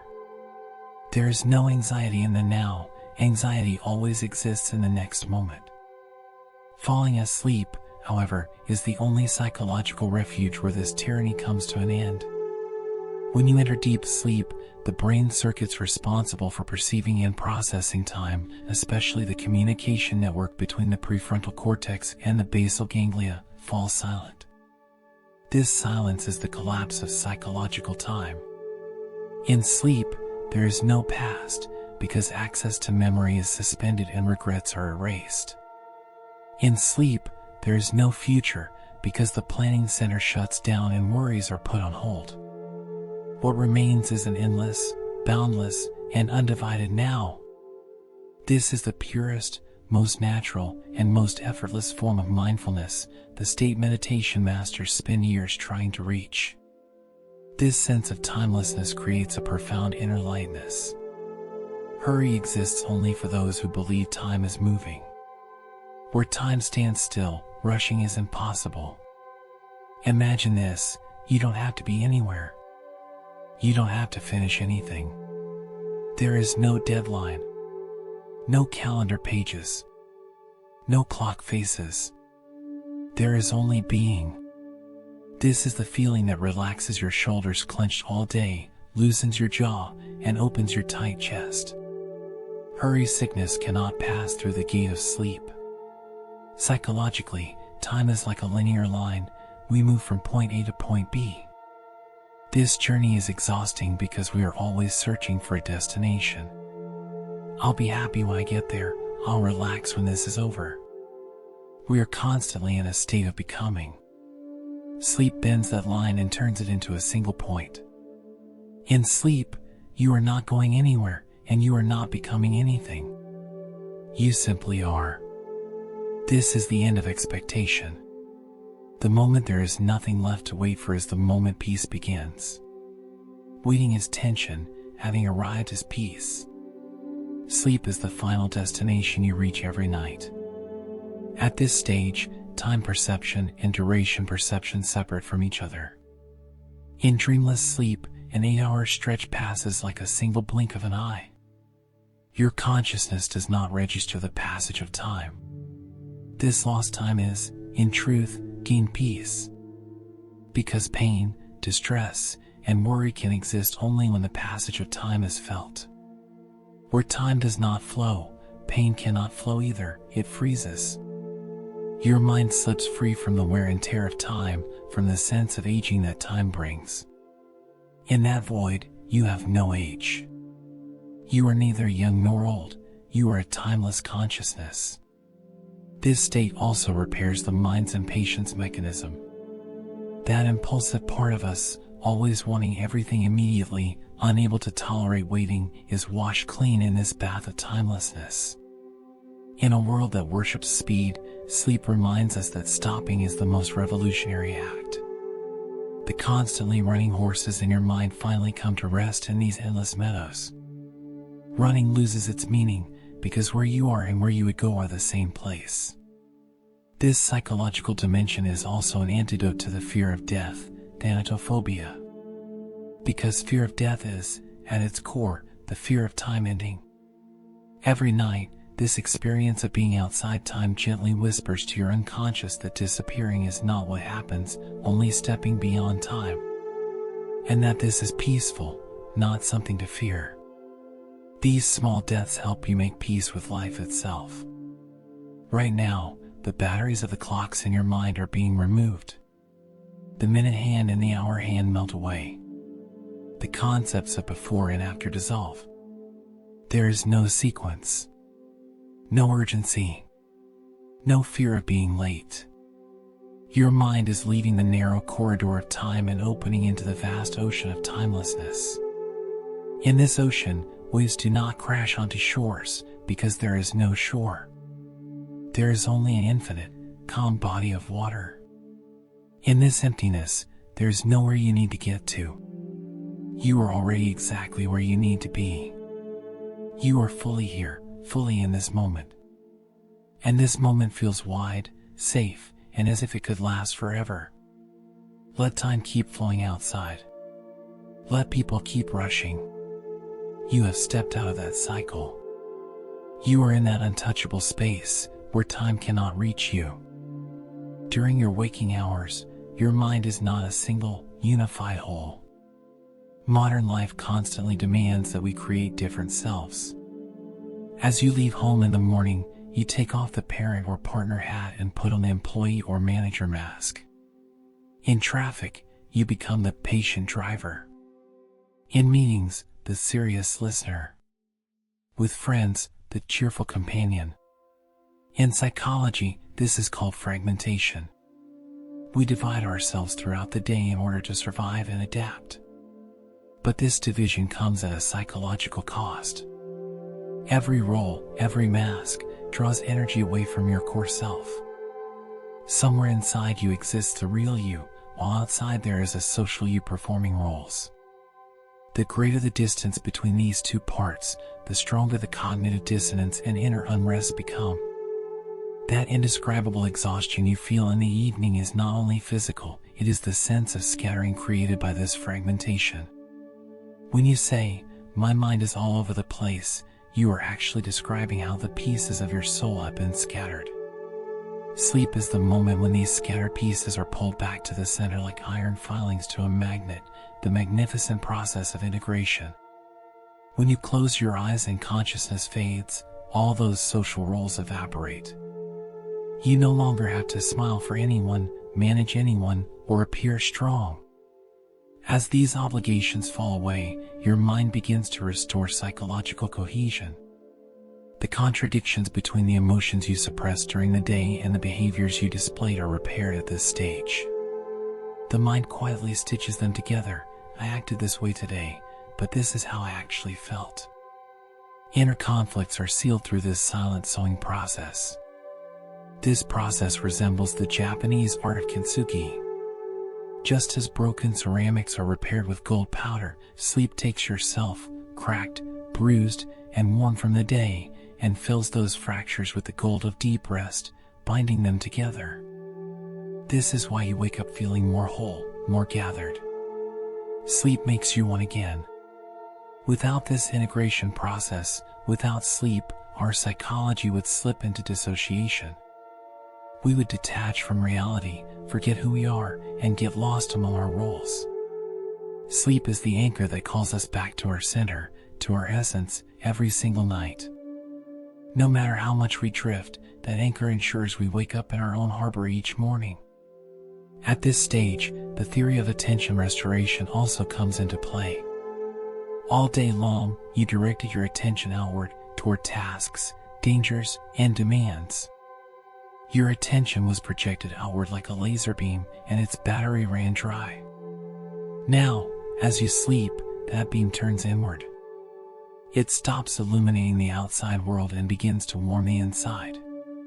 Your scattered attention returns to its source and recharges. This inward turn is essential for preserving inner wholeness. A mind that drifts away from itself must eventually return to itself. Right now, there is a quiet gathering happening in your mind. Thoughts scattered in all directions are being called back to the center. Broken hopes are being repaired. Wounded pride is being mended. Worn-out patience is being renewed.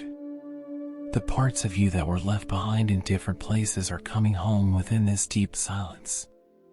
You may think you are simply sleeping, but in truth your mind is reassembling a scattered puzzle in the dark, without light, using only touch and intuition. And this mind is so skillful that by morning, not a single piece of that puzzle will be missing. Allow this integration. Let the social masks melt away. Let the roles dissolve. Let only the undivided, unfragmented, complete, and whole essence remain. That essence is safe right now. And through the night, it is growing stronger, becoming a single, solid, unshakable whole, preparing itself for tomorrow. Deep within your mind, there is a manager who works non-stop throughout the day, constantly analyzing, evaluating, and passing judgment. This is the system known as the executive functions, located in the brain's frontal lobe, the prefrontal cortex. From the moment you open your eyes in the morning, this mechanism goes on duty. What should I wear? What should I eat for breakfast? Which route should I take? How should I reply to this email? Should I do this now or later? According to psychological research, the average person makes around 35,000 decisions a day. Yes, 35,000 moments of choosing A or B. This process leads to a heavy psychological state known as decision fatigue. Willpower is not an unlimited resource. Like a muscle, it grows tired the more it is used, a biological battery that drains with effort.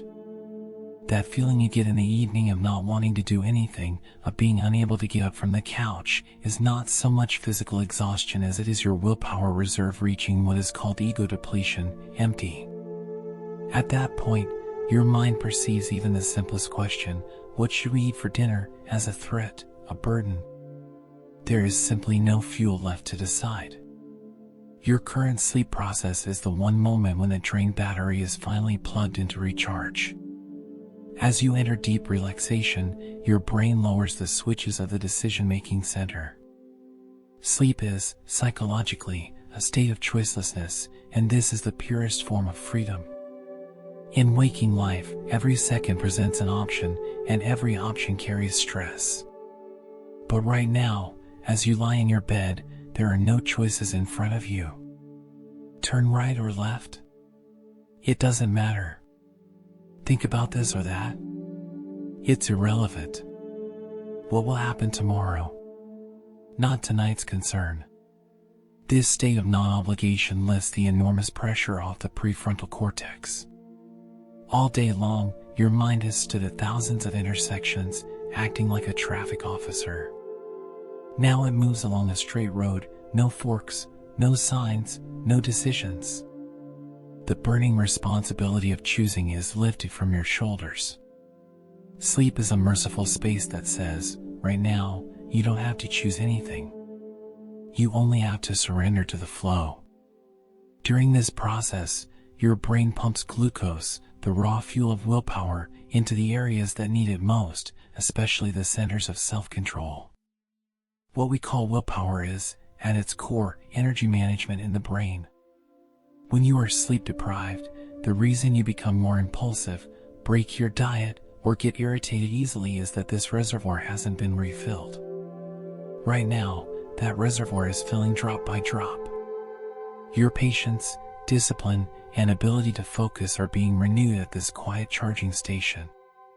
Sleep also resolves analysis paralysis.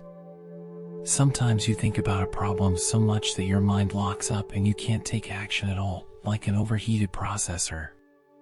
Sleep cools these overheated circuits.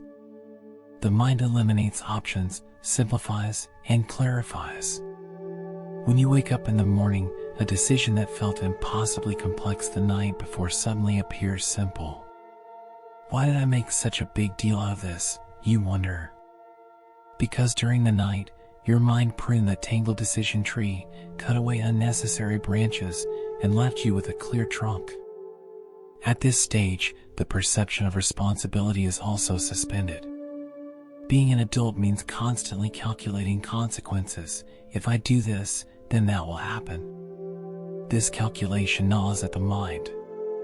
In sleep, cause and effect dissolve. In your dreams, you can fly without calculating the consequences of falling.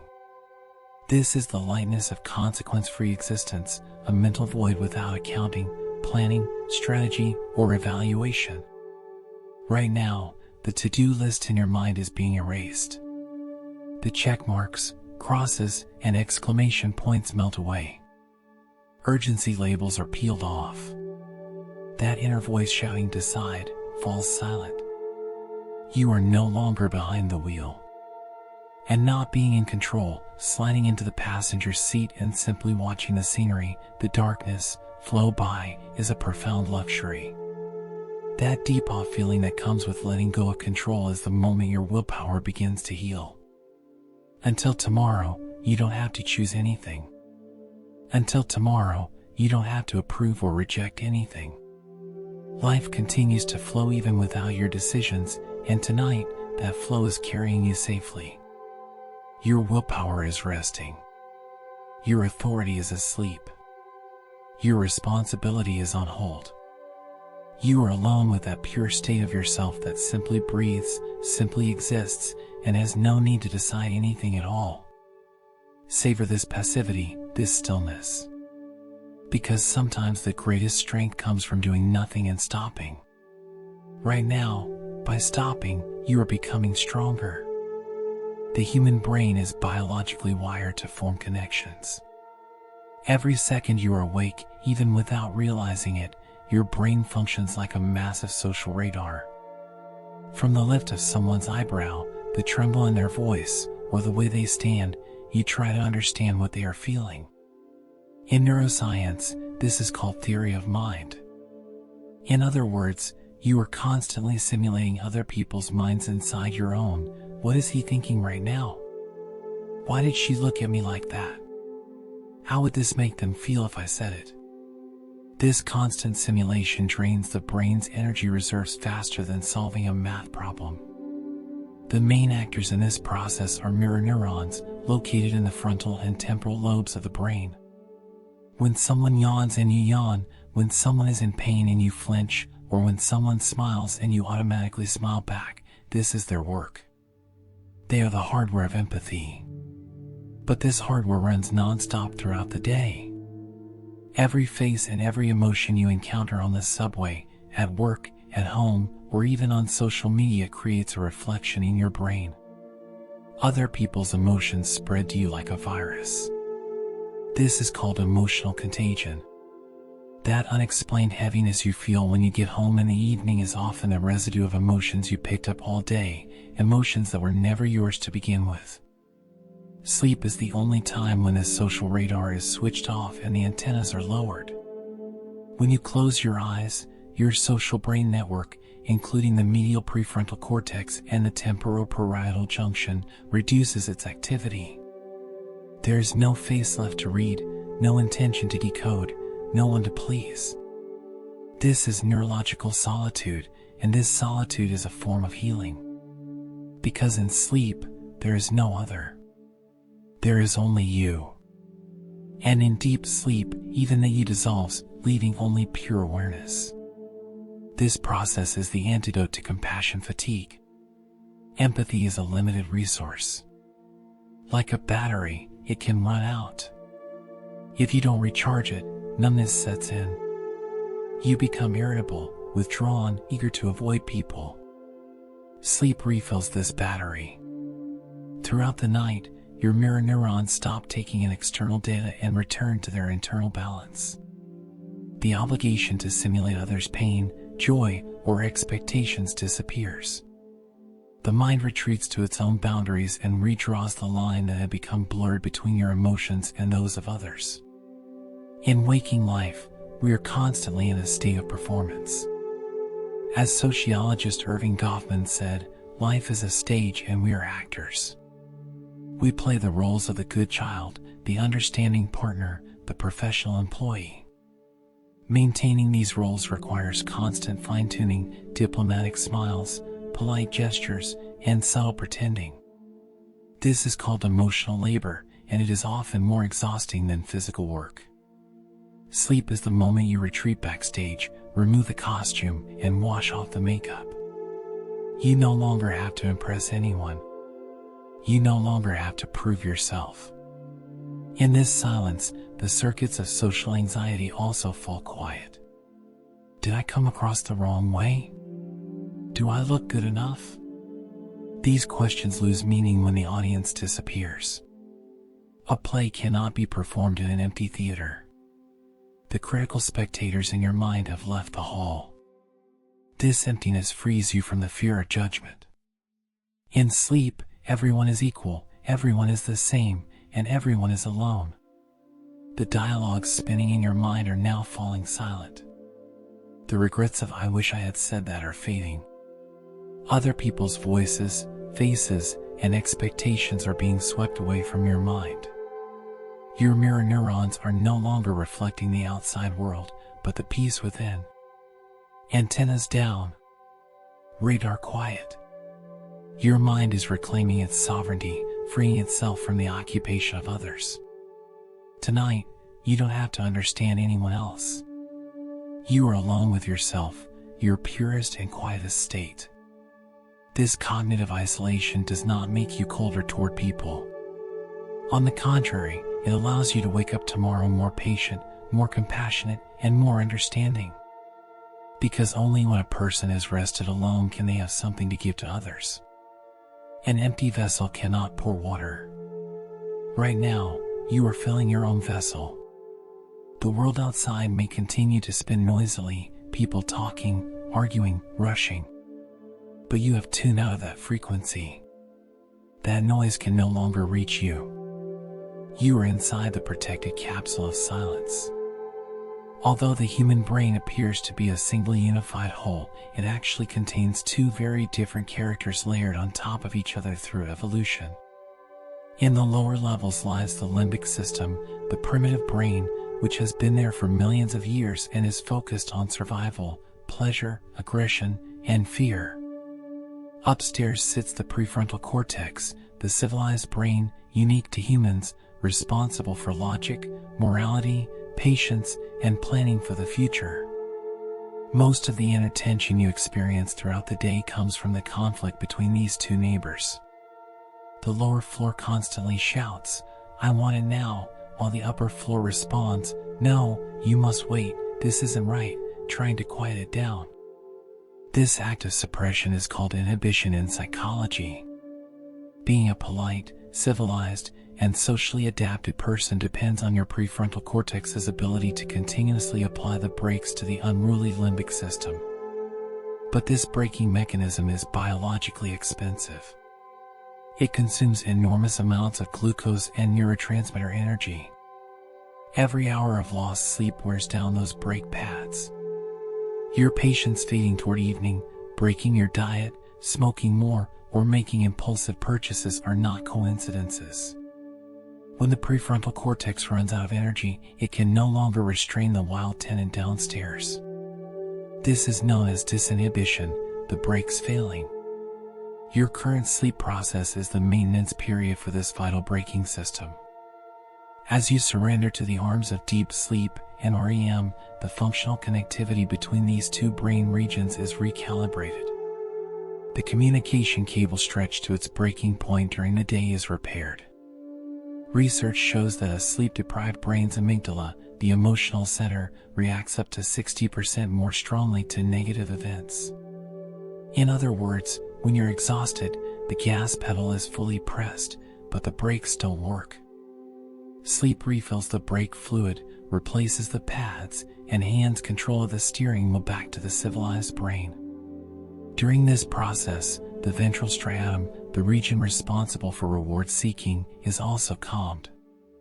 This area is addicted to pleasure, dopamine, sugary foods, social media likes, risky behaviors. A sleep-deprived brain becomes hypersensitive to these rewards. It loses the ability for delayed gratification and becomes impatient, like a child. Sleep restores balance to these dopaminergic pathways. It quiets the greedy cries of the striatum. That's why, when you wake up, the harmful thing that seemed irresistible last night no longer feels so tempting. Your brain has shifted from impulsive pleasure to long-term satisfaction. This nightly therapy also repairs risk perception. A tired brain cannot see risks, it focuses only on potential gains, the gambler's mindset. When the prefrontal cortex is recharged through sleep, the ability for outcome analysis returns. That sensible inner voice, if I do this, it might hurt me later, can only be heard in a rested mind. By sleeping now, you are preventing tomorrow's mistakes, wrong turns, and regrets. You are protecting yourself from yourself. Psychologically, this is the preservation of dignity. A mind enslaved by impulses, reacting to every stimulus, unable to control anger, loses its own self-respect. Self-control is the foundation of self-respect. Sleep gives that control back to you. It restores your ability to say no. It returns the authority to be the ruler of your own decisions. The noisy party in the lower floors of your brain has ended. The limbic fire has been cooled. The amygdala has retreated to its corner. Upstairs, the executive manager, the prefrontal cortex, is resting and gathering strength, ready to take its seat again tomorrow morning. The hierarchy within your mind is being restored. The rebellion is subdued. Balance between the primitive and the higher self is being reestablished peacefully.